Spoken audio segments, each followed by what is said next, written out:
নন্দীগ্রামে শুভেন্দুর দখল থাকবে। মমতা বন্দ্যোপাধ্যায় চতুর্থবারের জন্য ক্ষমতায় ফিরছেন। দেখুন, গোটা রাজ্যের হাওয়া যেদিকেই হোক, নন্দীগ্রাম আছে নন্দীগ্রামেই। কেন আমি কথাটা বললাম তাহলে আপনি দেখবেন, গোটা রাজ্য নিয়ে এখনো পর্যন্ত শাসক দল তৃণমূলের তেমন কোনো অভিযোগ না থাকলেও নন্দীগ্রাম নিয়ে কিন্তু ইতিমধ্যেই শাসক দল তৃণমূলের তরফে মন্ত্রী চন্দ্রিমা ভট্টাচার্য এবং শশী পাজা অভিযোগ করেছেন। শশী পাজা তো সাংবাদিক সম্মেলন করে বলেছেন, অর্থাৎ আমি ধরে নিচ্ছি যে আমার প্রথম শব্দটা নন্দীগ্রাম আছে নন্দীগ্রামে। শুভেন্দু অধিকারীর মাসেল পাওয়ার, শুভেন্দু অধিকারীর মানি পাওয়ার, সেগুলো যেভাবে নন্দীগ্রামে 2021-এ ব্যবহৃত হয়েছিল, এবারও ব্যবহৃত হচ্ছে।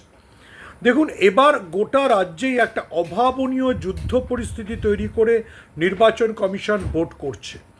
সেই যুদ্ধের পরিস্থিতি দেখে অনেকেই আমাকে অন্য রাজ্য থেকে ফোন করে বলেছেন, পশ্চিমবঙ্গ কি কাশ্মীর হয়ে গেছে? এখানে কেন সাজোয়া গাড়ি ঘুরছে? এখানে কেন এত আধা সামরিক বাহিনী? আমার মনে হয় শুধু ওপর থেকে সুখোই দিয়ে নরেন্দ্র মোদীর উপর গোলাপ ফেলাটাই বাকি ছিল। সেটা নির্বাচন কমিশন হয়তো করেনি, বাকি সব কাজ নির্বাচন কমিশন করেছে। এগেন আই রিপিট, শুধুমাত্র ওপর থেকে যুদ্ধ বিমান দিয়ে নরেন্দ্র মোদীর রোড শোর উপরে একটু গোলাপ ফেললেই প্রায় 16 কলা পূর্ণ হয়ে যেত। যাকে সেটা হয়নি, কিন্তু বাকি সব কিছু নির্বাচন কমিশন করেছে। কিন্তু এখনও পর্যন্ত দুপুরবেলা পর্যন্ত ভোটের যা হার, বা যেভাবে আমরা সংখ্যালঘু অধ্যুষিত মুর্শিদাবাদ, মালদা কিংবা উত্তর দিনাজপুরেও লম্বা লাইন দেখছি, তাতে মনে হচ্ছে না যে নির্বাচন কমিশনের পরিকল্পনা অনুযায়ী সংখ্যালঘু ভোটারদের খুব বুথের থেকে দূরে রাখা গেছে, বা সংখ্যালঘু ভোটারদের খুব উৎপাত করা গিয়েছে। বরং সব জায়গা থেকেই মোটামুটি একটা শান্তিতে ভোটের কথা আসছে। তৃণমূলও খুব বড় অভিযোগ করেনি যে ভোটারদের ভোট দিতে দেওয়া হচ্ছে না বা কেন্দ্রীয় বাহিনী বাধা দিচ্ছে। বরং সিপিএমের তরফ থেকে অভিযোগ আছে যে ডোমকলে সিপিএমের সঙ্গে তৃণমূলের সংঘর্ষের সময় কেন্দ্রীয় বাহিনী হস্তক্ষেপ করেনি।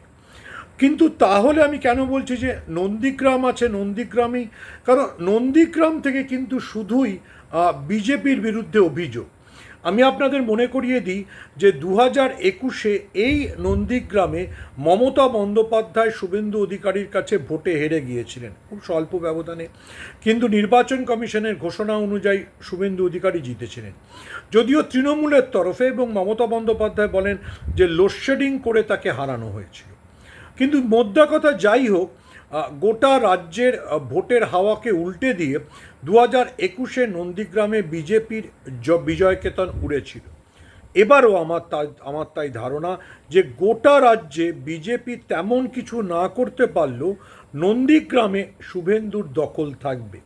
তৃণমূল যতই পবিত্র করকে এনে মাস্টার স্ট্রোক দেওয়ার চেষ্টা করুক, তাতে খুব একটা কাজ হচ্ছে না। নন্দীগ্রামে আবারও রিপিট করছি, শুভেন্দু অধিকারীর মাসেল পাওয়ার, মানি পাওয়ার ইত্যাদি কাজ করছে। তার উপর তো নির্বাচন কমিশন আছেই, যে নির্বাচন কমিশন এই রাজ্যে ইতিহাসে যা কখনো দেখা যায়নি সেরকম একটা পক্ষপাত দুষ্ট আচরণ করেছে।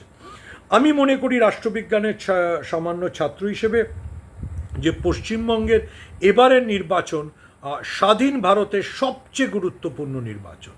এই নির্বাচন শুধু পশ্চিমবঙ্গের জন্য নয়, এটা আসলে ভারতবর্ষের গণতন্ত্রকে বাঁচানোর নির্বাচন। যেভাবে নির্বাচন কমিশন পক্ষপাত দুষ্ট আচরণ করেছে, যেভাবে রাজ্যে 91 লক্ষ মানুষের নাম বাদ গেছে, যার মধ্যে একটা বড় অংশ সংখ্যালঘু এবং তার চাইতেও বড় অংশ মহিলা, সেক্ষেত্রে নির্বাচন কমিশনেরই পক্ষপাত দুষ্ট আচরণের পরে পশ্চিমবঙ্গে কি হয় তাই নিয়ে সকলের উত্তেজনা ছিল। দিল্লির সাংবাদিকরা, দিল্লির তথাকথিত প্রগতিশীল সাংবাদিকরাও মমতা বন্দ্যোপাধ্যায়ের পলিটিক্যাল অবিচুয়ারি প্রায় লিখে দিয়েছিলেন। কিন্তু প্রথম দিনের 152টা কেন্দ্রের ভোট দেখে আমার যেটুকু মনে হচ্ছে, তাতে বোধহয় সবাই ভুল করেছিলেন। মমতা বন্দ্যোপাধ্যায় চতুর্থবারের জন্য ক্ষমতায় ফিরছেনই। এই প্রথম দফার 152টা আসনের মধ্যে 77টায় তৃণমূলের লিড ছিল, 53টায় বিজেপির, 11টায় কংগ্রেস সিপিএমের। আমার মনে হয় না যে বিজেপি তার 53 লিডকে বাড়িয়ে 80 বা অন্য কোনো জায়গায় নিয়ে যেতে পারছে। হয়তো বিজেপির 53 জায়গায় হয়তো 55 কিংবা 57টা আসনও পেতে পারে, কিন্তু খুব উল্লেখযোগ্য কোনো অগ্রগতি হচ্ছে না, যার জন্য বিজেপি সরকার গড়ার দাবিদার হতে পারে, বরং বিজেপি হয়তো অনেক দূরেই থেমে যাবে।